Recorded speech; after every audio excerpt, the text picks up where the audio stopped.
Leadership and coordination. Leadership എന്ന് പറയുന്ന ഒരു ക്വാളിറ്റി ഡിസാസ്റ്റർ മാനേജ്മെൻറ്റിൽ വളരെയധികം പ്രാധാന്യമുള്ളതാണ്. പക്ഷേ മറ്റ് സംവിധാനങ്ങളിൽ അല്ലെങ്കിൽ മറ്റ് സാഹചര്യങ്ങളിലുള്ള ലീഡർഷിപ്പുകളല്ല ഇത്. കാരണം ഒരു പാനിക്കായിട്ടുള്ളൊരു സിറ്റുവേഷനാണ്, വളരെ പാനിക്കായിട്ടുള്ളൊരു സിറ്റുവേഷനാണ്. നേതൃത്വം ഏറ്റെടുക്കുന്ന ഒരു വ്യക്തിക്ക് ആ സിറ്റുവേഷൻ്റെ ഗ്രാവിറ്റി അബ്സോർവ് ചെയ്യാനുള്ള കഴിവ് വേണം. അതോടൊപ്പം തന്നെ സമചിത്തതയോടെ ബാക്കി എല്ലാ സംവിധാനങ്ങളെയും ഏകോപിപ്പിച്ച് അത് ഫലപ്രാപ്തിയിലെത്തിക്കാനും സാധിക്കണം. ഒരേ സമയം ഒരു കലാമിറ്റിയെ ഫേസ് ചെയ്യുന്നു. ആ കലാമിറ്റിയുടെ ഭാഗമായി തന്നെ നമുക്ക് അവൈലബിൾ ആയിട്ടുള്ള സോഴ്സുകളെല്ലാം അടയുന്നു. നമുക്ക് ആരെ സമീപിക്കാവോ അവരെല്ലാം ഒരുപക്ഷെ അപകടത്തിൽപ്പെട്ടിരിക്കും. ആ ഒരു സാഹചര്യത്തിൽ ലീഡർഷിപ്പ് ക്വാളിറ്റി എങ്ങനെയാണ് ഒരു വ്യക്തിയിൽ പ്രഭാവമാകുന്നത് അല്ലെങ്കിൽ ഒരു വ്യക്തിക്ക് സാധിക്കുന്നത് എന്നുള്ളത് വളരെ പ്രാധാന്യം അർഹിക്കുന്നതാണ്. സാധാരണ രീതിക്ക് ലീഡർഷിപ്പ് എന്നുകൊണ്ട് അർത്ഥമാക്കുന്നത് ഒരു നോർമൽ സ്ട്രീമിലുള്ള ലീഡർഷിപ്പ് എന്നുകൊണ്ട് അർത്ഥമാക്കുന്നത് ഒരു മാസിനെ ഡിറക്റ്റ് ചെയ്യാനും അവർക്ക് നിർദ്ദേശങ്ങൾ കൊടുക്കാനും അവരെ കൺട്രോൾ ചെയ്യാനും ഉള്ള ഒരു സ്കില്ലാണ്. But in this case of disaster management ഇത് ആ സ്കില്ലിനൊപ്പം തന്നെ ചില പ്രത്യേക കഴിവും സവിശേഷമായ ആജ്ഞാശക്തിയും ദീർഘവീക്ഷണവും ഒക്കെ ആവശ്യമാണ്. Leadership is defined as ability to influence or motivate a group or community towards achievement of certain goals.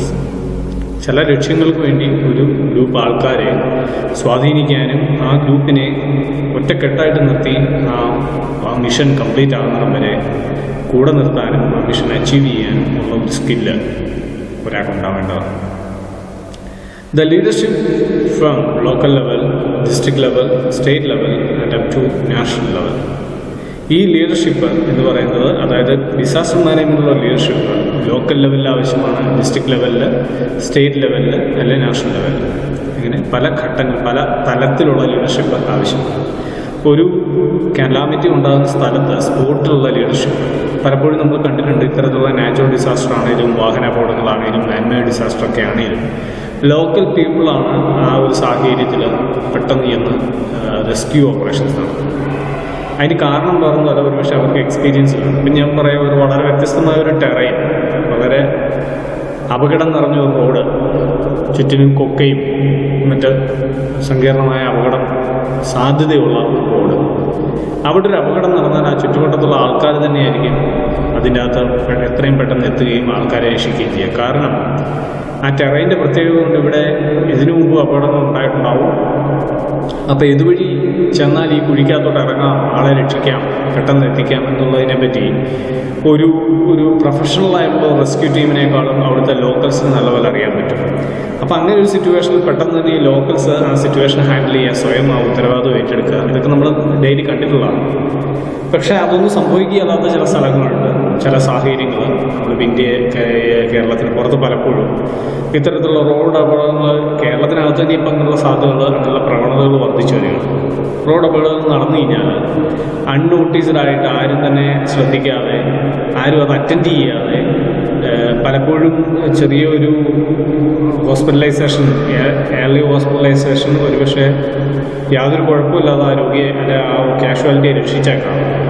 പക്ഷെ അത് ചെയ്യാതെ രക്തം വാർന്ന് മരിക്കുന്ന സാഹചര്യങ്ങൾ ധാരാളം ഉണ്ടായിട്ടുണ്ട്.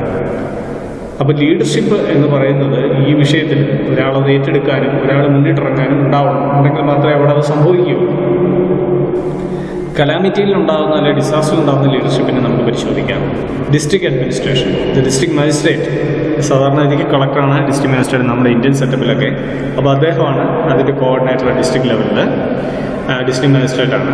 അപ്പോൾ അദ്ദേഹത്തിൻ്റെ ഫംഗ്ഷൻ എന്ന് പറഞ്ഞാൽ ഡിസാസ്റ്റർ ഉണ്ടായ സ്ഥലങ്ങളിൽ അഫക്റ്റ് ചെയ്ത സ്ഥലങ്ങളിലാണെങ്കിൽ ഈ പറഞ്ഞ പോലെ ഡിസാസ്റ്റർ ഉണ്ടാകുന്നതിന് മുമ്പ് ഡിസാസ്റ്റർ അവലോകനം വിളിച്ചു കേൾക്കും സാധ്യതയുള്ള സ്ഥലമാണ്. ഇപ്പം മുല്ലപ്പെരിയാറുമായിട്ട് ബന്ധപ്പെട്ടാണെങ്കിൽ എല്ലാ മഴക്കാലത്തും ഡിസാസ്റ്റർ മാനേജ്മെൻറ്റിൻ്റെ ഒരു അവലോകനം ഉണ്ടാകാറുണ്ട്.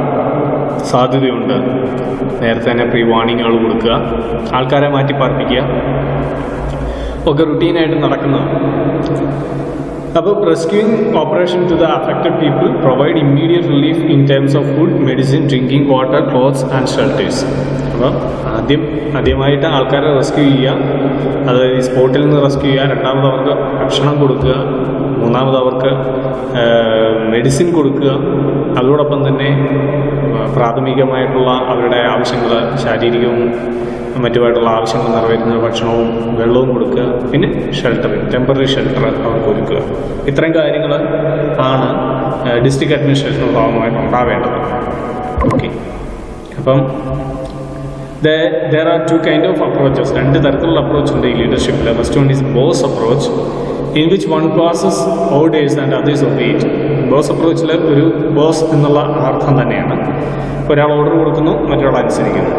ടീം അപ്രോച്ച് എന്ന് പറഞ്ഞാൽ എല്ലാവരും അതിലേക്ക് ഇറങ്ങി അതിൻ്റെ ഭാഗമായിട്ടൊന്ന് പ്രവർത്തിക്കുക. ഒരാൾ അവിടെ നിന്ന് ഓർഡർ ചെയ്യാൻ ബാക്കിയുള്ളവരനുസരിക്കുകയല്ല. In which full cooperation of all concerned officers and people is taken. In this case, the leader will take all concerned officers into confidence, involve them in the decision making, monitor their work and guide them from time to time for effective relief operations. അപ്പോൾ team അപ്രോച്ചിൽ everybody is taking the responsibility. എന്നിട്ട് അവർ ഈക്വലായിട്ട് share ചെയ്യുന്നു. Decision മേക്കിങ്ങിൻ്റെ ഭാഗമായിട്ടും അത് arrange ചെയ്യുന്നതിൻ്റെ ഭാഗമായിട്ടും work ഫീൽഡിലും എല്ലാവരും ഒരുമിച്ചാണ് പ്രവർത്തിക്കുന്നത്. ഒരാൾ തീരുമാനിക്കുകയും വേറൊരാൾ അനുസരിക്കുകയല്ല. ലോക്കൽ ലീഡർഷിപ്പിലേക്ക് വന്നു കഴിഞ്ഞാൽ ഡിസ്ട്രിക്ട് ലീഡർഷിപ്പിലെ രണ്ട് അപ്രോച്ചാണ്. സാധാരണ രീതിക്ക് ബോസ് അപ്രോച്ചാണ് സാധാരണ നമ്മുടെ കണ്ടീഷൻസിലൊക്കെ ഉണ്ടാകുന്ന. കളക്ടർ നേരിട്ട് വന്നിട്ട് റെസ്ക്യൂ ഫീൽഡിൽ വന്ന് നേരിട്ട് പ്രവർത്തനങ്ങളിൽ ഏർപ്പെടാറില്ല. വന്നാൽ തന്നെ അദ്ദേഹം ഡയറക്ഷൻ കൊടുക്കത്തുള്ളൂ, ബാക്കിയുള്ളവരാണ് ചെയ്യുന്നത്. അപ്പോൾ ഒരു ബോട്ടം ലെവലിലേക്ക് ഇറങ്ങി വന്ന് വർക്ക് ചെയ്യുന്ന ഒരു സിസ്റ്റം പലപ്പോഴും ഇന്ത്യയിൽ കണ്ടുവരാറില്ല സാഹചര്യം. എന്നാൽ എക്സെപ്ഷണൽ കേസസ് ഉണ്ട് താൻ. ടീം അപ്രോച്ച് രണ്ടാമത് വരുന്നുള്ളൂ. ബോസ് അപ്രോച്ച് തന്നെയാണ് നമുക്ക് ഇവിടെ ഡിസ്ട്രിക്ട് ലെവലിലൊക്കെ ഉണ്ടാവുക. ലോക്കൽ ലീഡർഷിപ്പ് എന്ന് പറയുമ്പോഴത്തേക്കും local leadership would like to make their presence felt. They may be or may not be having any experience of disaster management. Many cases their intervention may sometimes hinder the process of relief, but they give political advantage to the local leaders. എന്താ സംഭവിച്ചാൽ ഈ local leaders എന്ന് പറയുന്ന ആൾക്കാർ ഏതെങ്കിലും ഒരു രാഷ്ട്രീയ പാർട്ടിയുടെ പ്രതിനിധിയായിരിക്കാം, അല്ലെങ്കിൽ ഏതൊരു സംഘടനയുടെ പ്രതിനിധിയായിരിക്കാം. അപ്പോൾ ഇത്തരത്തിലുള്ള ആൾക്കാർക്ക് കാര്യമായ ഒരു എക്സ്പീരിയൻസ് ഒന്നും ഉണ്ടാവണമെന്നില്ല. പക്ഷേ ഒരു സിറ്റുവേഷൻ ഉണ്ടായി കഴിയുമ്പം ആ സംഘടനയെ പ്രതിനിധീകരിക്കുന്നതിൻ്റെ ഭാഗമായിട്ടോ അല്ലെങ്കിൽ വ്യക്തിപ്രഭാവം കൂട്ടുന്നതിൻ്റെ ഭാഗമായിട്ടോ അവർ വന്ന് ഈ വിഷയത്തിൽ ഇടപെടും. ചിലപ്പോൾ ഇവരുടെ ഇടപെടൽ ഗുണകരമായേക്കാം, അല്ലെങ്കിൽ ചിലപ്പം നോർമൽ വേയിൽ സംഭവിക്കേണ്ട ഒരു റൂട്ടിൽ കൂടെ ഉണ്ടാവേണ്ട കാര്യങ്ങളെയൊക്കെ മാറ്റിമറിച്ച് ഇവരൊരു ഹിൻഡ്രൻസായി മാറിയേക്കാം, ഒരു തടസ്സമായി മാറിയേക്കാം. പക്ഷേ വ്യക്തിപരമായിട്ട് അവർക്ക് ഇതിൻ്റെ അകത്തൊരു അഡ്വാൻറ്റേജ് കാണാം. അവർക്ക് അവരെ മാർക്കറ്റ് ചെയ്യാൻ പറ്റുന്ന, ബാക്കിയുള്ള ശ്രദ്ധ, അറ്റൻഷൻ ഗ്രാബ് ചെയ്യാൻ പറ്റുന്ന ഒരു ഇൻസിഡൻ്റായിട്ട് അവരത് കൺവേർട്ട് ചെയ്യും. കേവലം അവരുടെ വ്യക്തിപരമായ നേട്ടത്തിന് വേണ്ടി കൺവേർട്ട് ചെയ്യാൻ സാധിക്കും. ഇപ്പോൾ ലോക്കൽ ലീഡർഷിപ്പ് എന്ന് പറയുന്നത് മിക്കപ്പോഴും അൺട്രെയിൻഡ് ആയിട്ടുള്ള, ആരും ഇൻസിസ്റ്റ് ചെയ്യാതെ സ്വയം ഏറ്റെടുക്കുന്ന ചില പ്രവണതകളാണ് നമുക്ക് കാണാൻ സാധിക്കുന്നത്. ചിലപ്പോൾ അത് ഫലവത്താവും, ചിലപ്പോൾ അത് ദോഷമായി ഭവിക്കും. Okay, state and national leadership എന്ന് വരുമ്പോൾ നാഷണൽ ലെവലിലുള്ള ലീഡർഷിപ്പ് എന്ന് പറയുമ്പോൾ state and national level leadership will try to provide funds and mobilise effective relief within the available resources, but the leadership initiative from top will be based on overall appreciation of the disaster situation. State ലെവലിൻ്റെ ഒരു ഇൻ്റർവെൻഷനിൽ national level intervention ഉണ്ടാവണമെങ്കിൽ ആ ഡിസാസ്റ്ററിൻ്റെ gravity അത്രയും കൂടുതലായിരിക്കണം. അതിൻ്റെ വ്യാപ്തി, അതിൻ്റെ റിപ്രക്കഷൻ ഒക്കെ വളരെ കൂടുതലാണെങ്കിൽ മാത്രമേ നാഷണൽ ലെവലിൽ അതും ഫണ്ട് മൊബിലൈസ് ചെയ്യുക, ഫണ്ട് കൊടുക്കുക, അതുപോലെ തന്നെ അതിനുള്ള ഇൻഫ്രാസ്ട്രക്ചർ കൊടുക്കുക, ഈ റെസ്ക്യൂ ഓപ്പറേഷൻസിനുള്ള ടൂൾസ് ആൻഡ് എക്യുപ്മെൻറ്റ്സ് കൊടുക്കുക, അങ്ങനെയുള്ള കാര്യങ്ങളൊക്കെ ആയിരിക്കാം അവരുടെ ഭാഗത്തുനിന്നുണ്ടാകുക. For the state and national level leadership to be effective, they should have accurate and up-to-date information in the disaster area through the district leadership and have detailed implementation to the local established administrative system.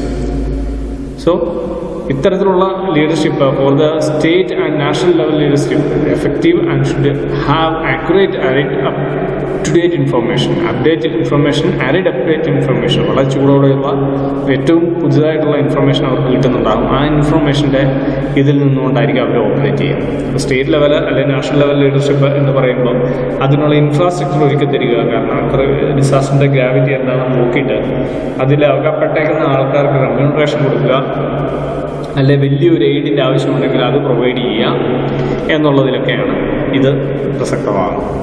Leadership style, leadership qualities in the sense endurance, cheerfulness, dedication, enthusiasm, courage, quick decision, identification of problem, etc. But in disaster management the expected qualities are following. ഇപ്പോൾ ലീഡർഷിപ്പിൻ്റെ style എന്ന് പറയുന്നത് പല രീതിയിലാണ്. അത് ഏറ്റവും ആൾക്കാരെ ഹ്യൂമറുമായിട്ട് ബന്ധപ്പെട്ട് നിലനിർത്തുന്ന ഒരു ലീഡർഷിപ്പ് ഉള്ളതുകൊണ്ട് ഭയങ്കര ലീഡറായിരിക്കാം. അതോടൊപ്പം തന്നെ വളരെ സഹൃദയനാവാം, ഡെഡിക്കേറ്റഡ് ആയിട്ടുള്ള ലീഡർഷിപ്പ് ഉണ്ട്, വളരെ സ്വാത്വികനാവാം. അപ്പം അവരുടെ ആ പേഴ്സണാലിറ്റിയുടെ പ്രത്യേകതയിൽ ആൾക്കാർ അട്രാക്റ്റഡ് ആവും. അതേസമയം കറേജസ് ആയിരിക്കും, നല്ല ധൈര്യവും നല്ല വിൽ പവറും ഉള്ള ആൾ. ആ ഒരു ക്വാളിറ്റിയിൽ ആൾക്കാരെ, ആജ്ഞാശക്തിയുള്ള ആൾ, ആൾക്കാരെ ആജ്ഞാപിച്ച് അനുസരിപ്പിക്കാൻ ശേഷിയുള്ള ആൾക്കാർ അങ്ങനെയാവാം. അല്ലെ വളരെ പെട്ടെന്ന് സ്പോണ്ടേനിയസ് ആയിട്ട് ഡിസിഷൻ എടുക്കാൻ സാധിക്കുന്ന കഴിവുകൾ, ഇതെല്ലാം ലീഡർഷിപ്പ് ക്വാളിറ്റിയുടെ ചില ഘടകങ്ങളാണ്. അപ്പോൾ നമ്മൾ ലീഡർഷിപ്പ് സ്റ്റൈൽ നോക്കുമ്പോൾ personal qualities and self confidence. ഒരു സ്വന്തം സെൽഫ് കോൺഫിഡൻസ് ഇല്ലാത്ത ഒരു വ്യക്തിക്ക് ഒരിക്കലും ബാക്കിയുള്ളവരുടെ കോൺഫിഡൻസ് അറ്റൈൻ ചെയ്യാൻ സാധിക്കില്ല. സെൽഫ് റെസ്പെക്റ്റ് ഉള്ള വ്യക്തിയെ ലോകം റെസ്പെക്റ്റ് ചെയ്യുള്ളൂ എന്ന് പറയുന്ന പോലെ സ്വന്തം കോൺഫിഡൻസ്, ആത്മവിശ്വാസം ഇല്ലാത്ത ഒരാൾ എങ്ങനെയാണ് മറ്റുള്ളവരുടെ വിശ്വാസം ആർജിക്കുക? തീർച്ചയായിട്ടും സാധിക്കില്ല. അയാൾ തന്നെ scramble in front of someone. So how he will gain others faith? It's not possible. One should identify his personal qualities and try to develop and upgrade them to the best capability. Self-confidence is an important characteristic of leader which can be developed by increasing his own professional competence and interpersonal abilities. അവനവൻ്റെ തന്നെ കഴിവുകളെ ഊതിക്കാച്ചി എടുക്കുക, അത് വികസിപ്പിക്കുക, കിട്ടുന്ന അവസരങ്ങളിലൊക്കെ handle ചെയ്യാൻ അവരെ സ്വയം നമ്മൾ തന്നെ പരിശീലിപ്പിക്കുക. നമുക്ക് അങ്ങനെയുള്ള സിറ്റുവേഷൻസിൽ ഒഴിഞ്ഞു മാറാതെ അതിനെ എക്സ്പോസ് ചെയ്ത് ഓർഗാനിക്കായിട്ട് അതിനെ ഓവർകം ചെയ്യാൻ നമ്മൾ ശ്രമിക്കുക, നാച്ചുറലായിട്ടൊക്കെ. അപ്പം നമ്മൾ ഒരു പ്രാവശ്യം ആ ഒരു സിറ്റുവേഷനുമായിട്ട് എക്സ്പോസ് ആയി കഴിയുമ്പോൾ നമുക്കൊരു ആത്മവിശ്വാസം വരും, മനസാന്നിധ്യം ഉണ്ടാവും. അങ്ങനെ വന്നു കഴിയുമ്പോൾ വീണ്ടും ഉള്ള സിറ്റുവേഷൻസ് നമുക്ക് കൂടുതൽ ബുദ്ധിമുട്ടായിട്ട് ഫീൽ ചെയ്യില്ല. Professional competence. This competence means knowing what to do and how to do it. This can be developed by acquiring a high standard of knowledge, skill and ability appropriate to the task and circumstances. മേളിൽ പറഞ്ഞ personal qualities and self confidence ആണ്. പെട്ടെന്നൊരു disaster ഉണ്ടായി, self confident ആയിട്ടുള്ള ആൾ ചിലപ്പോൾ അയാളുടെ ആ ആത്മധൈര്യത്തിൻ്റെ ഭാഗമായിട്ട് ആൾക്കാരെ പെട്ടെന്ന് നിന്ന് രക്ഷിക്കാൻ സാധിച്ചുകൊണ്ടിരിക്കും. സെൽഫ് കോൺഫിഡൻസ് ആണ്. ഈ കഴിഞ്ഞ ദിവസം ഒരു റെയിൽവേ സ്റ്റേഷനിലേക്ക് ഒരു കൊച്ചുകുട്ടി ബ്ലൈൻഡ് ആയിട്ടുള്ള ഒരു അമ്മയുടെ കയ്യിൽ നിന്ന് എഴുതി വീഴുകയും ആ കുട്ടിയെ ട്രെയിൻ വരുന്നത് കണ്ടിട്ടും ഓടി വന്ന് ഫ്രാക്ഷൻ ഓഫ് സെക്കൻഡ്സ് ആ കുട്ടിയെ രക്ഷിച്ച് സ്വയം രക്ഷപ്പെട്ട ഒരാൾ മാധ്യമങ്ങളിൽ വരികയും അയാളെ പരക്കെ റെയിൽവേ മന്ത്രി പോലും അദ്ദേഹത്തെ അനുമോദിക്കുകയും ഒക്കെ ചെയ്ത സംഭവം നമ്മൾ കണ്ടിട്ടുണ്ടാവും. ഓക്കെ, അപ്പം അത്തരത്തിലുള്ള സെൽഫ് കോൺഫിഡൻസ് ഉള്ള പേഴ്സണൽ ക്വാളിറ്റി ഉള്ള ആളായതുകൊണ്ടാണ് അയാൾ അത് ചെയ്തത്. അല്ലെ ബാക്കിയുള്ളവരാണ് കാഴ്ചക്കാരായിട്ട് നിന്നേനെ. This competence means knowing what to do and how to do it. This can be developed by acquiring a high standard of knowledge, skill and ability appropriate to the task and circumstances. Higher the professional competence, more is the respect and trust that the leader would receive. അപ്പം എത്രത്തോളം professional competence ഉണ്ടോ, professionals അയാൾ follow ചെയ്യുന്നു, അത്രയും തന്നെ respect അയാൾക്ക് ലഭിക്കുന്നതായിരിക്കും. Sound judgment and appropriate decision making. പല സാഹചര്യങ്ങളിലും കറേജും സെൽഫ് കോൺഫിഡൻസും പ്രൊഫഷണൽ കോമ്പറ്റൻസും ഒക്കെ ഉണ്ടെങ്കിലും എന്ത് തീരുമാനം ആ ഒരു ജംഗ്ഷൻ എടുക്കണം, പർട്ടിക്കുലർ ജംഗ്ഷൻ ആ ഒരു പ്രത്യേക അവസരത്തിൽ ഏത് തീരുമാനമെടുക്കണം, ഏത് തീരുമാനമാണ് ആ സാഹചര്യത്തെ തരണം ചെയ്യാൻ സഹായിക്കുന്നതെന്ന് പലർക്കും വളരെ ബുദ്ധിമുട്ടാണ് അങ്ങനെ തീരുമാനിക്കാൻ, ഒരു തീരുമാനമെടുക്കാനും. കാരണം അതിൻ്റെ പിന്നീടുള്ള ഒരു റിഫ്ലക്ഷൻസ് എത്രത്തോളം ദോഷകരമായിരിക്കും, ഇയാളുടെ തീരുമാനത്തിനനുസൃതമാണ് ബാക്കിയുള്ള കാര്യങ്ങൾ. ആ തീരുമാനത്തിൻ്റെ പേരിൽ നാളെ ഒരു പ്രശ്നം ഉണ്ടായാൽ അത് നേരിടേണ്ടവയാണ്. അതിന് നല്ലൊരു റിസൾട്ട് ആണെങ്കിൽ തീർച്ചയായിട്ടും അദ്ദേഹത്തിന് അംഗീകാരവും കിട്ടും. So both risk and gain is there. So sound judgment and appropriate decision making. First of all, we should judge the situation. നല്ല രീതിയിൽ ജഡ്ജ് ചെയ്താൽ മാത്രമേ നമുക്കൊരു ഡിസിഷൻ എടുക്കാൻ സാധിക്കുകയുള്ളൂ. അതിനുശേഷം നമ്മൾ അപ്രോപ്രിയേറ്റ് ഡിസിഷൻ എടുക്കുക. Judging the gravity of the situation and taking appropriate decision are very crucial in disaster management. വളരെ പ്രധാനപ്പെട്ടതാണ്. A leader with these two qualities will emerge successful with his team of coworkers in any disaster situation.